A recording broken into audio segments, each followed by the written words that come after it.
लोकसभा मतदारसंघामध्ये सुद्धा हजारो मतदारांच्या पदरी घोर निराशा झाली। लोकशाहीचा उत्सव साजरा करण्यासाठी सज्ज असणाऱ्या कल्याण डोंबिवलीकर पुरता निराश झाला, कारण हजारो मतदारांची नावे मतदार याद्यांमध्ये नव्हतीच। पाहुयात स्पेशल रिपोर्ट। स्थळ कल्याण पश्चिम, मतदारसंघ भिवंडी। अवधूत दातार अमेरिकेतून मतदानाचा हक्क बजावण्यासाठी आले, पण कसलं काय, अवधूत दातारांच्या बोटाला शाई काही लागलीच नाही। मी दरवेळेस मतदान करतो, यावेळेस माझं नाव नाही आहे यादीमध्ये। मी आत्तापर्यंत 5 सेंटर फिरून आलो, मग मला कळलं की इथे मेन सेंटर आहे। आणि असं न सांगता तुम्ही नावं नाही डिलीट केली पाहिजे, तुम्ही ॲटलिस्ट एक कल्पना द्या, सर्वे घ्या। आपल्याकडे आता आधार कार्ड पॅन कार्ड लिंक झालेलं आहे, तर पॅन कार्डला आपला एक फोन नंबर आहे, तुम्ही फोनवर मेसेज पाठवा की आपका नाम, तुमचं नाव डिलीट होणार आहे। काहीतरी कळलं असं तर आम्ही काहीतरी हालचाल करू ना, आपण जबाबदार नागरिक आहोत। अशीच काहीशी कथा डोंबिवलीच्या संगीता देशपांडे। 6 महिन्यापूर्वी मी ही मतदार यादी आमच्या एरियात चेक करायला गेले होते, तर तिथे त्या यादीत आमच्या सगळ्यांची नावं होती। गेली 30 वर्षाहून अधिक मी मतदानाचा हक्क बजावत आहे। माझं फक्त इलेक्शन कमिशन ऑफ इंडिया यांना एवढंच सांगणं आहे की या यंत्रणेत सुधारणा झाली पाहिजे। तसंच आम्ही आमच्या एरियात ज्यांना निवडून दिलेलं आहे त्यांनी ही यंत्रणा कशी सुधारेल आणि ह्याच्या पुढे असं काहीही होणार नाही याकडे लक्ष दिलं गेलं पाहिजे। कारण आज मी भारताची नागरिक आहे आणि मला मतदानाचा हक्क बजावता येत नाही, याचं खूप वाईट वाटलेलं आहे।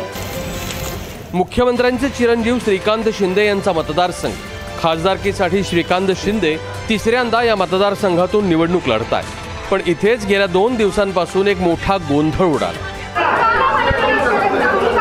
कल्याण लोकसभा मतदारसंघात 1-2 नव्हे तर किमान 50,000 मतदारांनी आपला घटनात्मक अधिकार गमावल्याची चर्चा आहे। 17 लाख मतदारांच्या या मतदारसंघात जवळपास प्रत्येक मतदान केंद्रावर निराशा आणि संताप या भावना प्रकर्षानं दिसत राहिल्या। शेकडो मतदार यादीत नाव नसल्यानं घरी जात होते।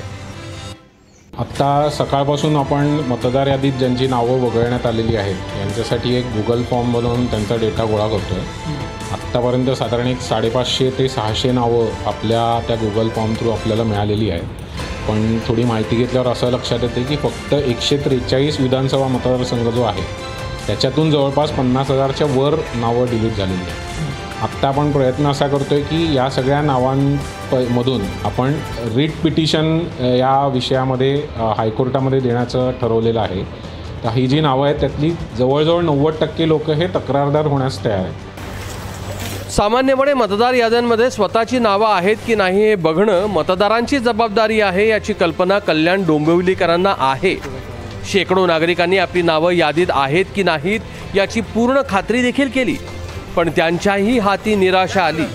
कल्याण ग्रामीणचे आमदार मात्र काहीतरी वेगळंच सुचवत आहेत। निवडणूक आयोग सातत्याने कार्यक्रम जाहीर करत असतो, ऐनवेळेस जाऊन मतदार याद्यांमध्ये नावं शोधा किंवा काही कार्यकर्ते पक्षाचे जातात, परंतु सर्वांपुढे पोचू शकत नाही।